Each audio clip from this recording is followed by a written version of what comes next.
जन्माष्टमी की आप सभी दर्शकों को ढेर सारी शुभकामनाएं। भगवान श्री कृष्ण 16 कलाओं के स्वामी थे। क्या आपको पता है वो 16 कलाएं कौन सी थी? देखिए, जन्माष्टमी के दिन ये सभी चीज़ें जानना सुनना बहुत पुण्यदायी माना जाता है, इसलिए आइए हम आपको बता ही देते हैं। इस बार जन्माष्टमी का जो पर्व है वो 30 अगस्त को मनाई जा रही है और मान्यता है कि भगवान श्री कृष्ण अपने भक्तों पर कभी कोई कष्ट आने ही नहीं देते।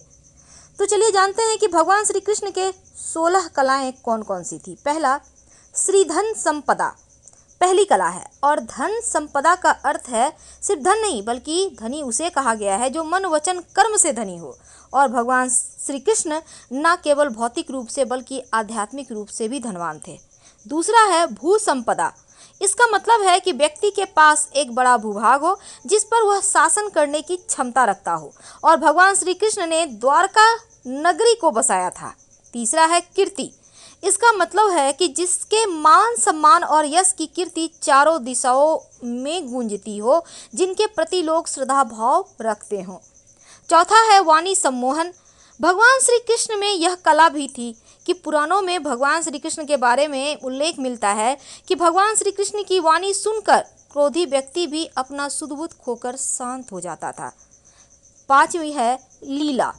यह कला जिसमें होती है वह व्यक्ति दर्शन कर आनंद का अनुभव होता है।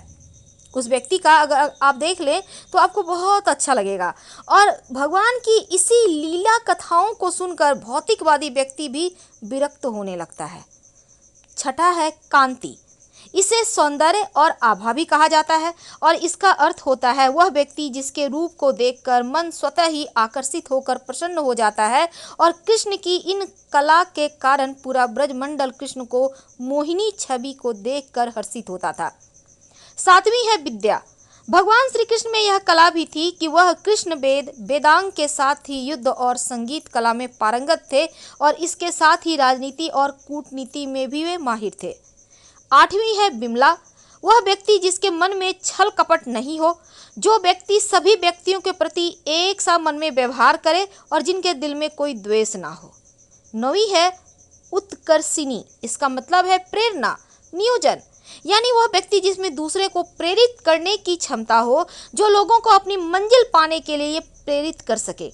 10वीं है ज्ञान। ये 10वीं कला है। इसका मतलब है नीर, क्षीर, विवेक सा ज्ञान रखने वाला व्यक्ति अपने ज्ञान से न्यायोचित फैसले लेता हो। भगवान श्री कृष्ण ने जीवन में कई बार विवेक का परिचय देते हुए समाज को एक नई दिशा दी। 11वीं है क्रिया। भगवान श्री कृष्ण इस कला में भी निपुण थे।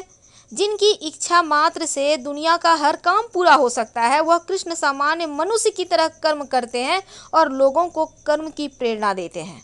12वीं है योग। ऐसा व्यक्ति जिसने अपने मन को आत्मा में लीन कर लिया है। भगवान श्री कृष्ण में यह गुण समाहित था। और 13वीं है विनय।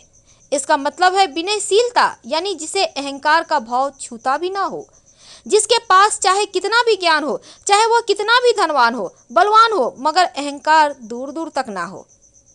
14वीं है सत्य। भगवान श्री कृष्ण कटु सत्य बोलने से भी परहेज नहीं रखते और धर्म की रक्षा के लिए सत्य को परिभाषित करना भी जानते थे, और यह कला सिर्फ श्री कृष्ण में है। 15वीं है इसना, यानी आधिपत्य। इस कला का अर्थ है कि व्यक्ति में उस गुण का मौजूद होना जिससे वह लोगों पर अपना प्रभाव स्थापित कर पाता है, जरूरत पड़ने पर लोगों को अपने प्रभाव को एहसास दिलाता है। और 16वीं है अनुग्रह, यानी उपकार। इसका अर्थ है बिना प्रत्युकार की भावना से लोगों का उपकार करना, और भगवान श्री कृष्ण इस कला का बखूबी उपयोग करते थे। तो ये थी भगवान श्री कृष्ण की 16 कलाओं का मतलब। आइए जानते हैं कि जब आप जन्माष्टमी का व्रत रखेंगे तो क्या खाएंगे और क्या जरूर खाना है और क्या नहीं खाना है। देखिए, आमतौर पर लोग इस दिन के व्रत में अनाज नहीं खाते हैं। कुछ लोग फल और पानी के साथ भोजन करते हैं, जिसे फलाहार कहते हैं। अगर आप भी भगवान श्री कृष्ण के भक्त हैं तो जन्माष्टमी पर उपवास रखने की योजना आप बना रहे हैं, तो व्रत के दौरान कुछ चीज़ें हैं जिसका सेवन कर सकते हैं, और इससे क्या होगा, आलस्य नहीं रहेगा, सुस्ती नहीं आएगी। और कुछ चीज़ें हैं जो बिल्कुल भी ना खाएं। वैसे तो अगर आप व्रत रखते हैं, पानी खूब पिएं, जिस दिन उपवास करें ढेर सारा पानी पी सकते हैं, आप जूस ले सकते हैं। और कुछ लोग सूर्यास्त के बाद पानी नहीं पीते। अगर आपके साथ भी ऐसा है तो दिन में ही आप ज़रूरत से ज़्यादा थोड़ा पानी पी सकते हैं, धीरे धीरे करके। इससे पेट भी भरा रहेगा और कम से कम 5-6 लीटर पानी पी सकते हैं। फल खाइए। जन्माष्टमी का व्रत करते समय फल खाना बहुत फ़ायदेमंद है, क्योंकि दिन भर तरोताज़ा भी आप रहेंगे और फल खाने से आपके अंदर शक्ति आएगी। और जब अंदर से आप स्ट्रांग रहेंगे तो पूजा पाठ में भी मन लगेगा, मंत्र जप करने में भी मन लगेगा। और साथ ही पूरी श्रद्धा से उपवास करें, लेकिन फल में आप नाशपाती भूल कर भी ना खाएं, क्योंकि नाशपाती सिर्फ जन्माष्टमी हो या कोई भी और पर्व हो, किसी भी व्रत में नहीं खाना चाहिए, वरना आपको पूरा फल नहीं मिलता पूजा पाठ का। तो वो कौन सा चीज़ है जो ज़रूर खाना है? देखिए, सबसे पहली बात तो इस दिन ज़रूरत से ज़्यादा तला भुना हुआ खाना मत खाइएगा। और अगर आप इस दिन जो जिसमें जैसे कि दही का आप लस्सी वगैरह आप लेना चाहते हैं, देखिए लस्सी पीने से प्यास भी नहीं लगती है और इसको पी सकते हैं, कोई दिक्कत नहीं है।